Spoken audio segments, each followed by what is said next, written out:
24 de septiembre de 1812, el patriota Ejército del Norte, bajo las órdenes de Manuel Belgrano, venció a los realistas en la batalla de Tucumán.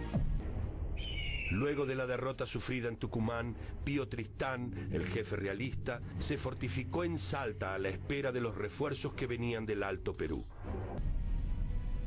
La derrota española no solo detuvo el avance de las tropas del rey en las provincias del norte del Río de la Plata, también tuvo consecuencias políticas en el seno de la revolución. En Tucumán, Belgrano desobedeció las indicaciones del primer triunvirato. Los triunviros le habían ordenado al ejército del norte replegarse sobre Córdoba para proteger a Buenos Aires.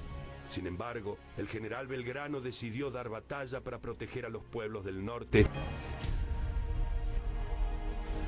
El día 6 de octubre llegó la noticia del triunfo de Belgrano en Tucumán. La victoria patriota dejó sin sustento político al triunvirato. Los sectores más proactivos de la revolución convocaron al Cabildo de Buenos Aires y los regimientos se movilizaron rumbo a la Plaza de la Victoria. El ejército apoyó a los revolucionarios. Francisco Ortiz de Ocampo se posicionó con la infantería, Manuel Pinto acudió con la artillería y José de San Martín hizo lo propio con su regimiento de granaderos a caballo. El Cabildo procedió a votar un nuevo triunvirato.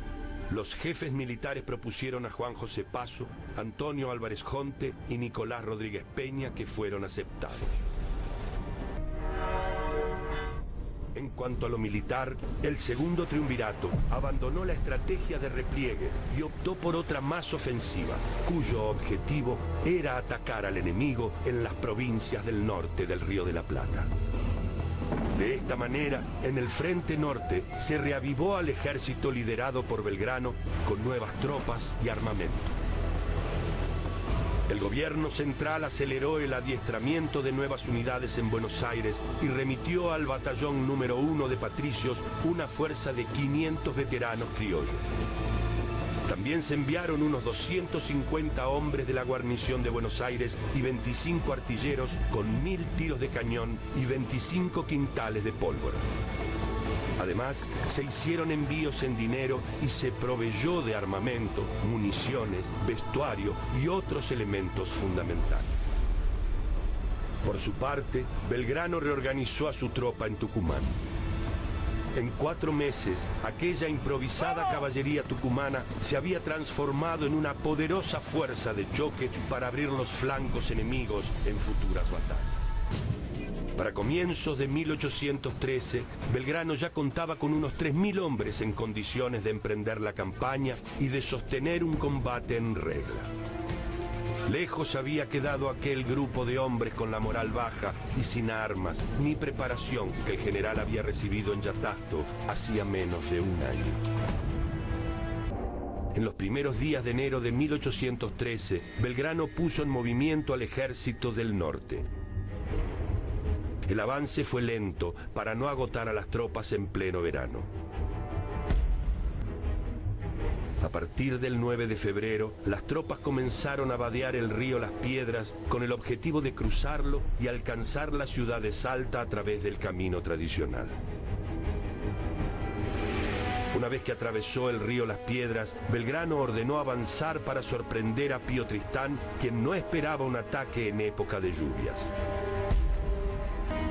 El 13 de febrero, a orillas del río Juramento, el ejército patriota juró frente a la bandera albiceleste que Belgrano había creado meses atrás en Rosario.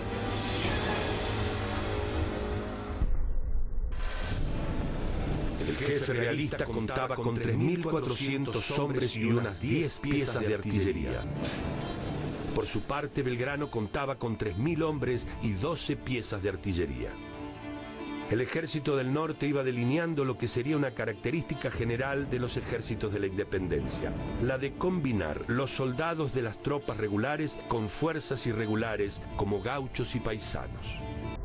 Mientras el 13 de febrero, parte del ejército patriota continuaba la marcha por el río Juramento, el 14 de febrero, el regimiento de dragones de la Patria tomó por sorpresa el fuerte de Cobos.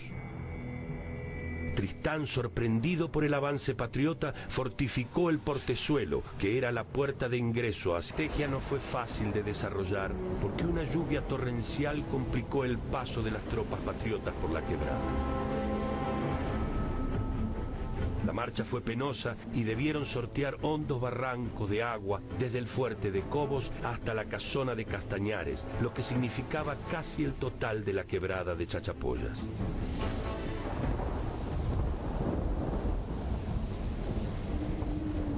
El ejército del norte avanza a paso lento, pero firme. Hace 4 días que caminan bajo la lluvia, pero no detienen su marcha.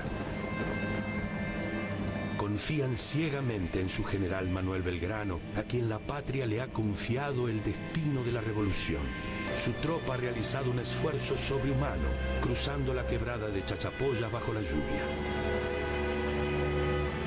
Belgrano está confiado. En Tucumán frenó la avanzada realista. Ahora ansía barrer al enemigo del territorio salteño.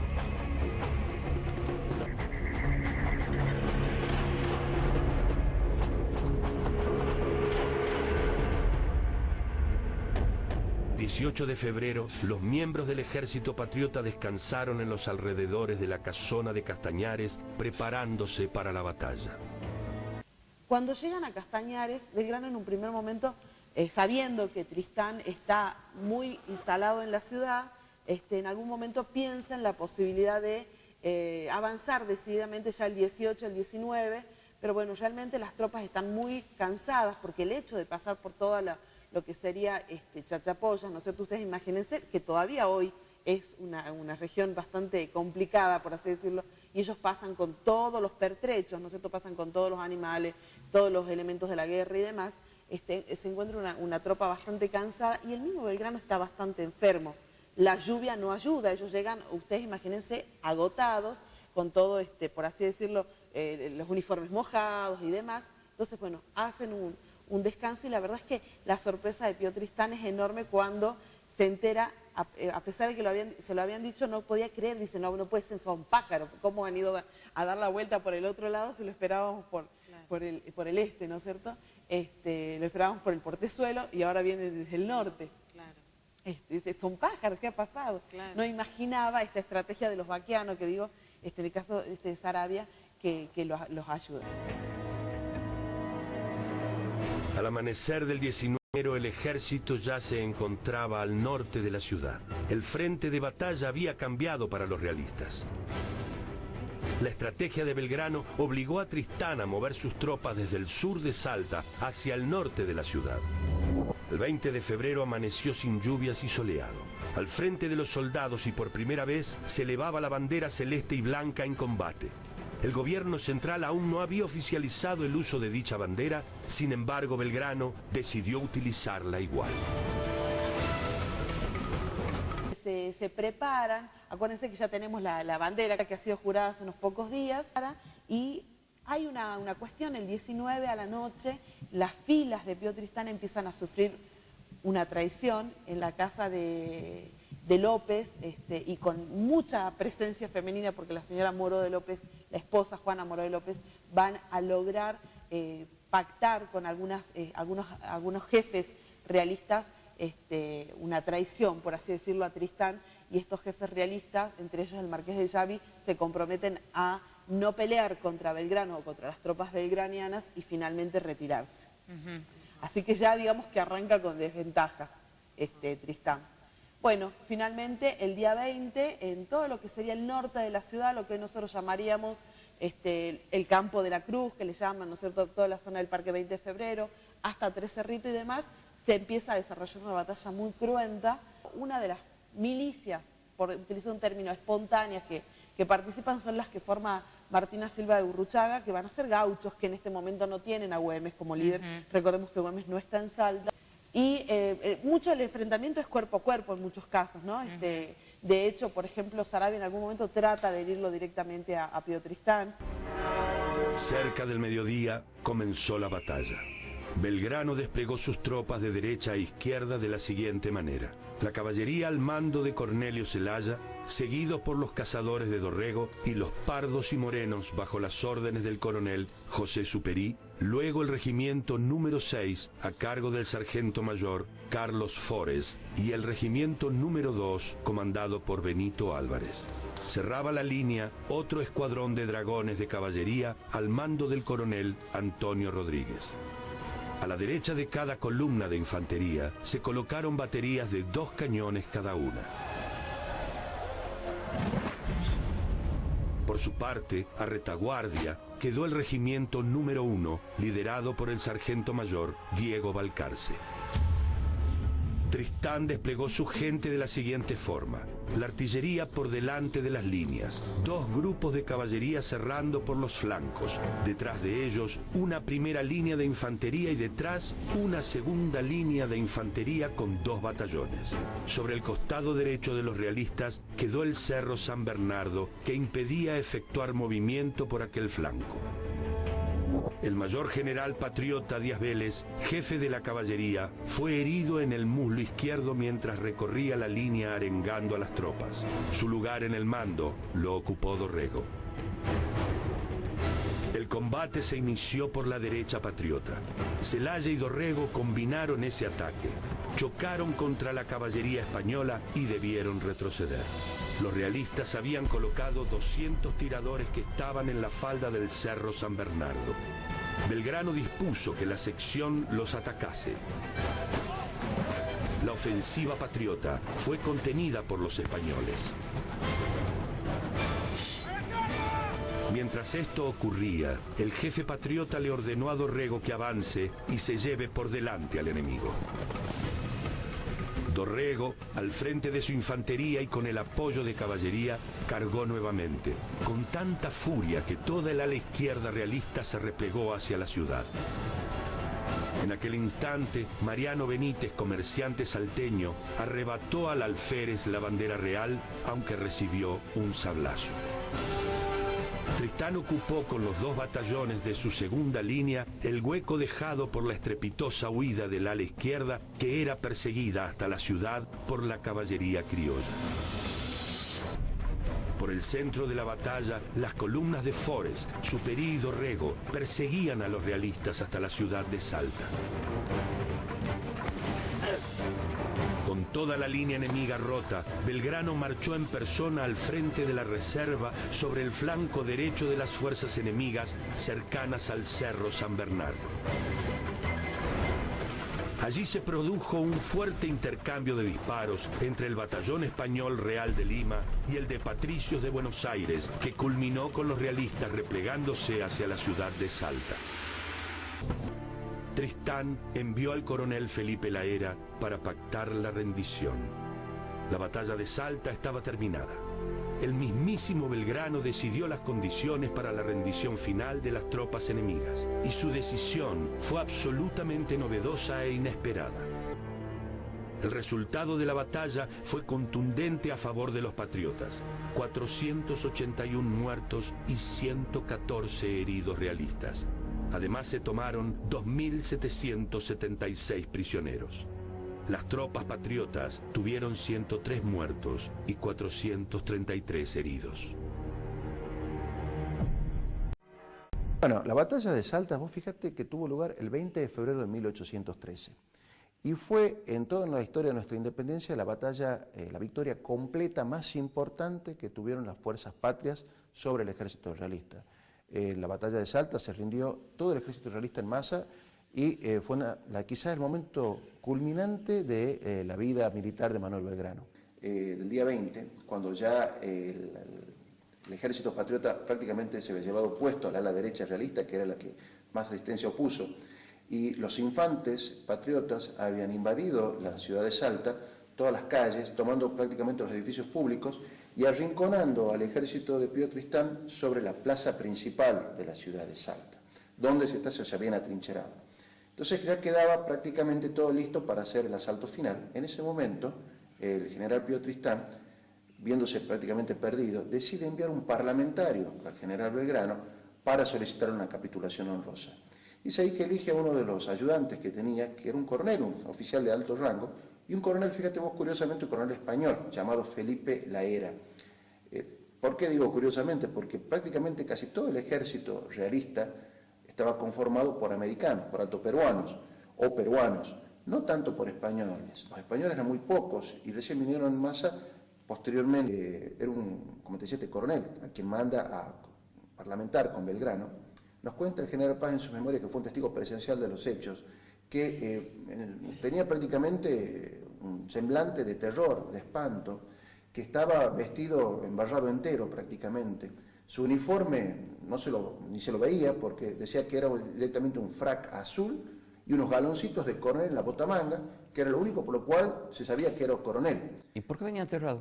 Y venía aterrado porque la propaganda realista había hecho correr la voz de que los insurgentes, es decir, los patriotas, eran realmente unos sanguinarios. Le tenían mucho miedo sobre todo a los gauchos. Y vos fíjate que acá la era español. Con más razón tenía mucho más miedo de que le hagan cualquier cosa. Entonces iba a tranco, vacilante con su caballo. Nos cuenta el general Paz que para llevarlo a conferenciar con Belgrano le vendaron los ojos para que no supiera dónde estaba instalado el cuartel general de Belgrano. Belgrano no estaba en la ciudad, él estaba afuera, y cuando lo llevaron a la era dice que estaba con una cara, como te decía, de espanto. Estaba muy, cuando lo vieron llegar... Acongojado. Claro, le vieron la cara, y entonces General Paz, que estaba ahí presente entre los oficiales de Belgrano, dijo, bueno, ya la victoria prácticamente es nuestra, pero vamos a ver qué dice este señor. Bien, y una vez que se encuentra con Belgrano, contame qué pasó. Bueno, lo hacen desencillar del caballo, baja, tenían los ojos vendados, lo hacen colocar de espaldas a las tropas que estaban formadas para que no vea bien dónde estaba ubicado el cuartel general de Belgrano, por las dudas, es lo que se hace en estos casos, un parlamentario. Se le quitaron las vendas de los ojos y se lo puso enfrente el general Belgrano. Pero no lo conocía, y además Belgrano tampoco tenía los uniformes entorchados de general, como para que uno sepa, bueno, ahí está el general. Tenía una levita, digamos, sencilla, nada más. Y cuando lo vio que tenía enfrente, le preguntó así, medio con miedo, medio con... Sin estar seguro de que fuese el general Belgrano. Tengo el honor de hablar con el general Belgrano, y Belgrano le dije, sí, efectivamente, ¿en qué le puedo ayudar? Y comenta Paz de que ahí prácticamente se puso muy mal la era, con mucha vergüenza, habló muy bajito porque hasta le daba vergüenza. Pedir la capitulación de sus tropas. Exacto, y no se sabe muy bien qué es lo que dijo, pero sí Belgrano, que habló con voz alta para que escucharan todos, dijo en ese momento a la era que no se haga problema, coronel, me da mucha pena haber visto tanta sangre americana derramada en esta jornada, dígale a mi amigo el general Tristán de que estoy pronto a otorgarle una honrosa capitulación para evitar este baño de sangre. ¿Es habitual que vaya un oficial de alto rango y no el general a pedir la capitulación? Claro, por lo general nunca va el jefe del ejército, siempre manda un oficial de su confianza y de alto rango, como en este caso un coronel, que era lo que se estilaba en esa época. Entonces, en ese momento, la era retomó un poco más el ánimo, porque estaba muy desanimado. Se alegró un poco de saber que su vida iba a ser garantizada por el general Belgrano, subió a su caballo y volvió a lo de Tristán para darle el parte de que Belgrano había aceptado la capitulación. La pregunta es, ¿por qué Tristán? Porque aún le quedaba todavía posibilidad de hacer una resistencia bastante importante, porque le quedaba mucha tropa en el centro de la ciudad, se rindió. ¿Por qué no decidió seguir confrontando? Y nos cuenta el general Paz que las 7/8 partes del ejército de Tristán estaban prácticamente aterrorizados. Se habían refugiado porque tenían miedo. ¿Qué es lo que tenían miedo? Era la misma propaganda realista que les jugaba en contra. Tenían miedo de que las represalias de los patriotas y de los gauchos tenían terror, tenían espanto, se ensañen con ellos y los degüellen a todos, que se haga un baño de sangre tremendo en la batalla, en la misma ciudad de Salta. Entonces, ¿qué hicieron la mayoría de los soldados? Desertaron de defender la plaza y se refugiaron en las casas de aquellos que ellos pensaban que eran patriotas. Se imaginaban de que, siendo patriotas, los soldados patriotas los iban a respetar, no iban a entrar allí a profanarlas, ni a matarlos, ni nada por el estilo. Y se refugiaron también en las iglesias del centro de la ciudad de Salta. Nos cuenta el general Paz que estaban llenas de soldados, desertores que habían escapado, realistas, de niños, de mujeres. La ciudad de Salta básicamente era muy realista, ¿sí? Muy conservadora. Sí, era muy conservadora, sí. De ancianos y de hombres que no querían saber nada y buscaron cómo salvaguardarse en las iglesias de Salta. Nos cuenta el general Paz que durante la tarde, ya prácticamente terminando la jornada del 20 de febrero, se tienen que acordar los puntos de la capitulación, en qué va a consistir la rendición del ejército realista y en qué se compromete cada una de las partes. Esa capitulación tuvo lugar en las últimas horas del 20 de febrero de 1820. En primer lugar, en que el ejército realista se tenía que rendir, tenía que entregar todas sus armas, todos sus pertrechos, sus banderas, sus municiones, todo lo que sea de propiedad pública, se le llama. ¿Cómo se iba a instrumentar eso? Bueno, iba a ser el día siguiente, a la mañana, donde el ejército realista iba a salir a tambor batiente con todas sus banderas desplegadas. Esa era realmente la honrosa capitulación, es decir, se les iba a rendir los honores al ejército que se rinde, que iba a ir recorriendo las calles hasta llegar a donde estaba, se fijado el punto de que a medida que van pasando por frente donde estaba el general Belgrano, iban a ir dejando en el suelo las banderas, las municiones, los armamentos y demás. Ahora bien, hasta el día siguiente que iba a hacer eso, iba a quedar todo congelado como estaba, es decir, el ejército patriota mitad fuera de la ciudad y mitad dentro de la ciudad, en las posiciones que ocupaban hasta el momento del cese del fuego, porque en el momento que Belgrano da la orden y Tristán también, se terminaron las hostilidades, no había más disparos, no había más enfrentamientos. Y vos te imaginas que toda esa noche hasta el día siguiente fue una tensa calma entre ambos porque se desconfiaban. No sabía si se iba a cumplir o no, si se iba a reanudar la matanza por parte de los patriotas o los realistas se iban a negar a entregar las armas molidos en su orgullo, ¿sí? Entonces, toda esa noche casi nadie durmió, nos cuenta el general Paz, estuvo tenso hasta el día siguiente. Y otro párrafo también de la capitulación fue que los prisioneros, que ya cada una que tenían, tanto los patriotas como los realistas, iban a quedar en poder de cada uno, salvo, digamos, los tenían prisioneros hasta ese momento. Los soldados que se rindieran, Belgrano les iba a dar la libertad para que pudieran volver hacia su tierra de origen, con la promesa de no volver a tomar las armas contra las Provincias Unidas del Río de la Plata. Que durante la noche del 20 de febrero, los dos ejércitos permanecieron expectantes uno frente al otro, ocupando las mismas posiciones que habían dejado al momento de acordarse esta capitulación. Fue una noche tensa, donde el general Paz reconoce que nadie pegó un ojo, poco la desconfianza, por un lado, de los realistas de pensar que los patriotas no iban a cumplir con la palabra empeñada, y por el otro la emoción que los embargaba, que eran los patriotas, de saber que habían tenido una victoria completa bajo las órdenes del general Belgrano. Esta tensión desapareció con los primeros rayos del 21 de febrero de 1813. La honrosa capitulación se había pactado para que los realistas salieran formados en batallones, la infantería, en escuadrones, la caballería, redoblando los tambores, con sus banderas desplegadas, y se iban desfilando hasta donde se encontraba instalado el general Belgrano. Y el primer batallón, primero empezó la ceremonia con la infantería realista. El primer batallón de la infantería realista, al pasar frente a donde estaba esperando los Belgrano, cada soldado tenía que dejar en el piso, en el suelo, todo su armamento, es decir, sus fusiles, sus pistolas, sus sables, en el caso que los tuvieran, sus correajes, las municiones, es decir, los cartuchos, todo su armamento y todo lo que le daba el carácter de soldado, lo tenían que dejar en el suelo. Soldado por soldado dejaban todo eso en una ceremonia. ¿Y las banderas, Juan?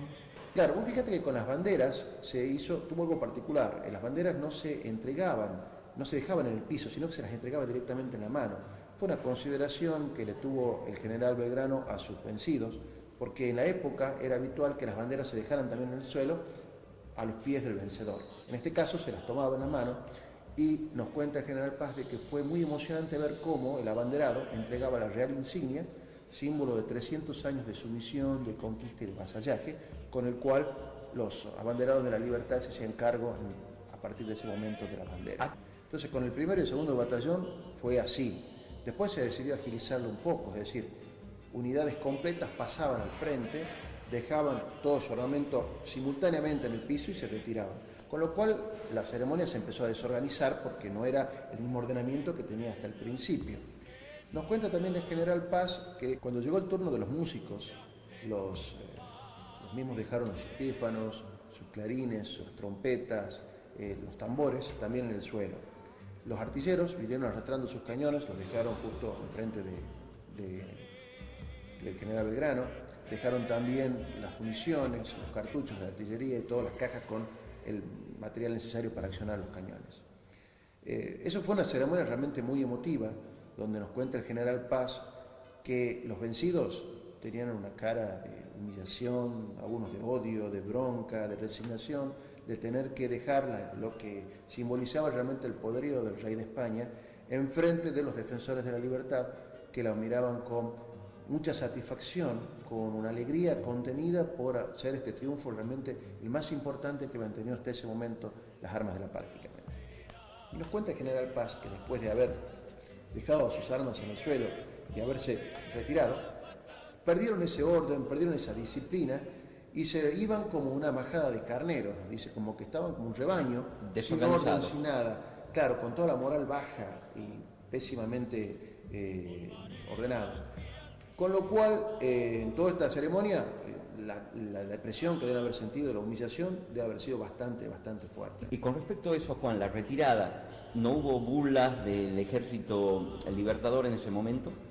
Bueno, fíjate que uno se imaginaría en este momento, claro, ellos perdieron, son los humillados, las mofas, los insultos, las burlas hubieran estado a la orden del día en esta ceremonia, para humillarlos más todavía los vencidos. Justamente eso iba la pregunta. Fíjate que el general Belgrano había dado estrictas órdenes de mantener la compostura, el respeto y la consideración hacia los vencidos, y que no iba a tolerar ningún tipo de falta de respeto hacia los soldados que se estaban rindiendo. ¿Y se mantuvo siempre? Y se mantuvo así. Y fíjate vos que en los días subsiguientes, curiosamente, ya los soldados realistas despojados de sus armamentos y todos, se encontraron en las distintas tabernas de la ciudad y confraternizaron con los vencedores, es decir, con los mismos patriotas. Vos fíjate que al ser todos americanos, porque convengamos que la mayoría del ejército realista eran casi todos o peruanos o altoperuanos, y los del ejército del norte eran o provincianos o porteños, se encontraban en las tabernas, tomaban juntos, departían juntos y se formó una rara amistad entre los vencedores y los vencidos los días siguientes de la batalla de Salta. ¿Y Tristán estaba al tanto de eso? Sí, vos fíjate que Tristán no le gustaba muy mucho esta relación tan cercana entre sus soldados y los del ejército del norte. ¿Y por qué? Porque quienes más llevaban a de perder en todo este relacionamiento eran los soldados del rey, porque al encontrarse, al verse, al confraternizar, veían que los soldados del ejército patriota no eran los ogros que les había pintado la propaganda realista, no eran los herejes, sino que eran americanos como ellos y que realmente querían luchar por su libertad. Y esas ideas de libertad se les fueron implantando de a poco a estos soldados peruanos y altoperuanos, y el efecto del contagio pudo haber sido catastrófico si es que los realistas se quedaban en Salta durante mucho más tiempo. Quizá por esto se apresuró Tristán a sacar sus tropas cuanto antes para tomar el camino del Perú. Desde el día siguiente empezaron a salir. Ya antes de 3 días ya no había uno en Salta, fuera de los heridos y de Tristán, que permaneció unos cuantos días más.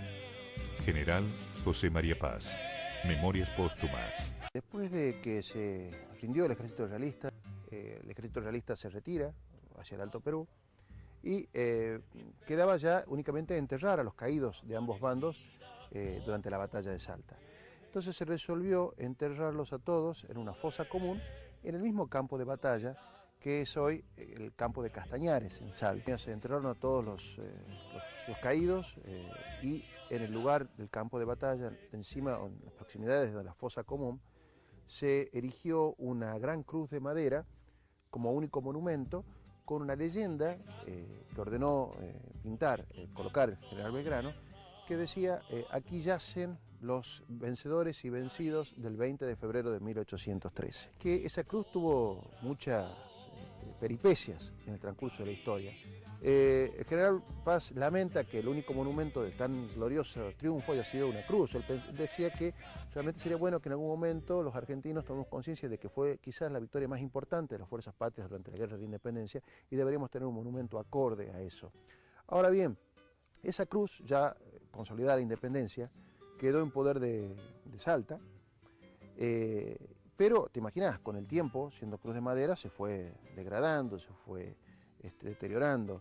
Tal es así que en 1834 un gobernador, un caudillo de Salta, el gobernador Pablo Latorre, la tuvo que más o menos volver a restaurar y le tuvo que poner un basamento de material a los fines de que no sufriera caídas porque estaba puesto directamente sobre la tierra. Pero esa cruz no se le hizo mucho mantenimiento y a fines del siglo XIX se cayó en pedazos, esa cruz y se rompió. Entonces los pedazos de esa cruz la recogieron unos seminaristas y se le entregaron al obispo Piedrabuena en ese entonces. El obispo Piedrabuena les entregó los restos de esta cruz a las autoridades para que hicieran algo al respecto, para que los restauraran. Entonces fue recién que en 1899 en Salta se conformó una comisión pro monumento de la batalla de Salta.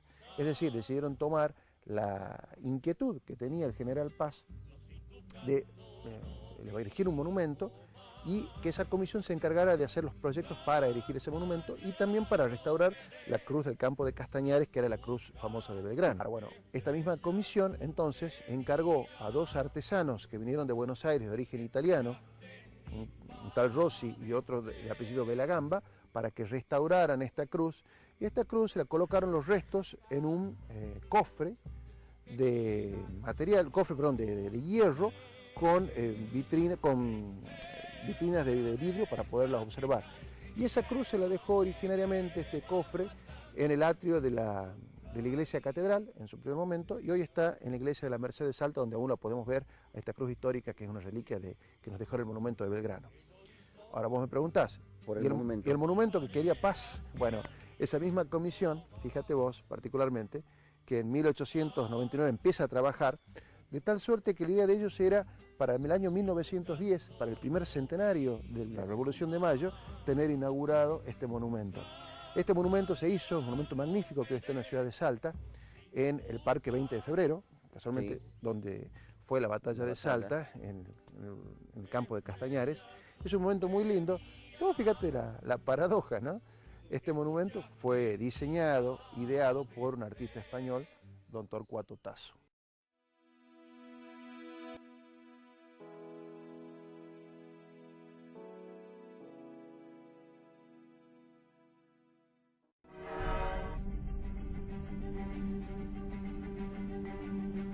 Belgrano recuperó la ciudad de Salta para la causa revolucionaria. La Asamblea General Constituyente le otorgó un sable de oro en reconocimiento a su bravura.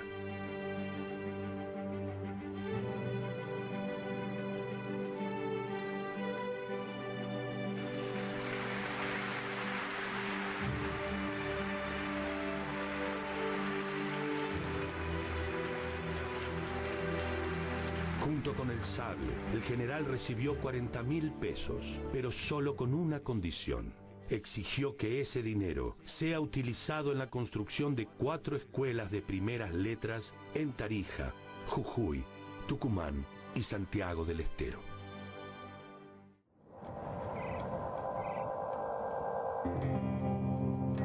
Debieron pasar 184 años para que su deseo se cumpla. El 12 de abril de 2004, en Jujuy, y con el nombre de Legado Belgraniano, se inauguró la última escuela que había soñado.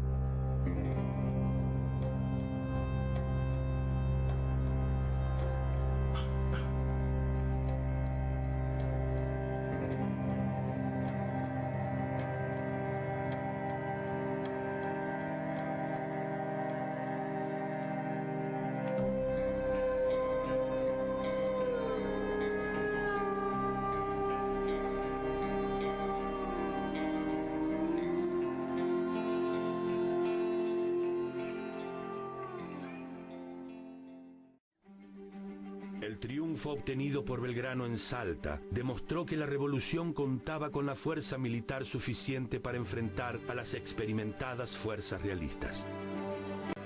El triunfo en Salta selló la frontera en la quebrada de Humahuaca. Luego de esta victoria, los realistas nunca más pudieron avanzar hacia el sur. Estimulados por los triunfos de Salta y Tucumán, las tropas de Belgrano entraron en el Alto Perú, pero los realistas recibieron refuerzos y armas de Lima y derrotaron a los patriotas en Vilcapugio el 1 de octubre de 1813 y Ayohuma el 14 de noviembre. Belgrano, enfermo de paludismo, debió batirse en retirada con lo poco que pudo salvar de sus tropas.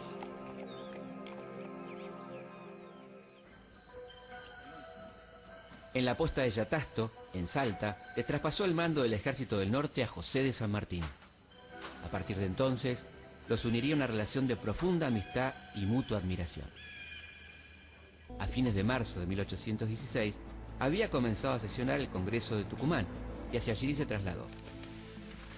Participó en la Declaración de la Independencia y en el momento de discutir la forma de gobierno, se sumó a la mayoría de los diputados que proponían la monarquía.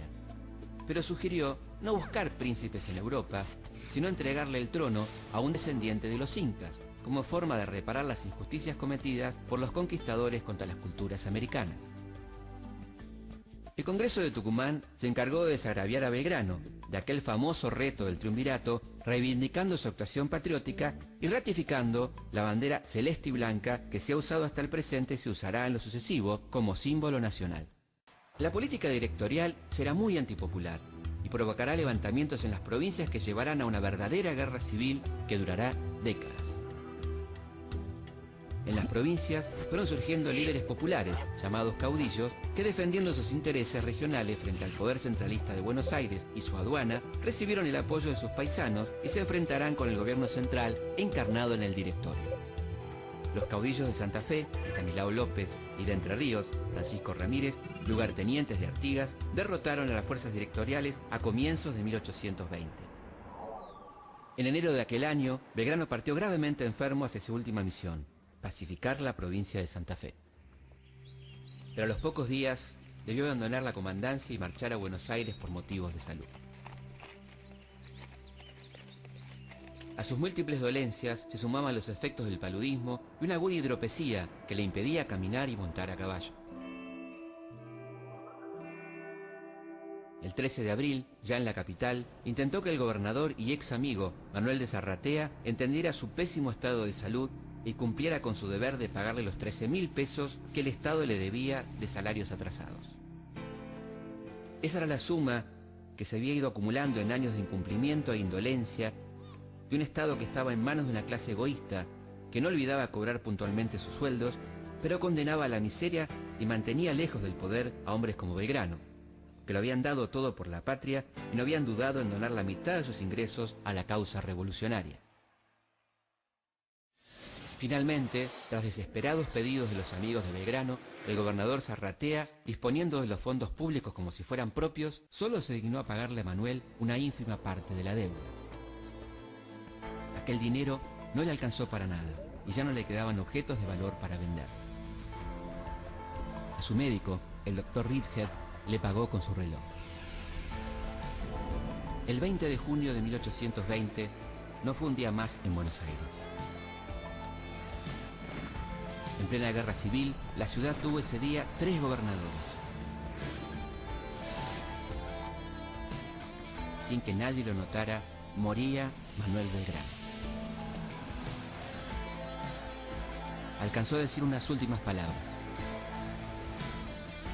yo espero que los buenos ciudadanos de esta tierra trabajarán para remediar sus desgracias.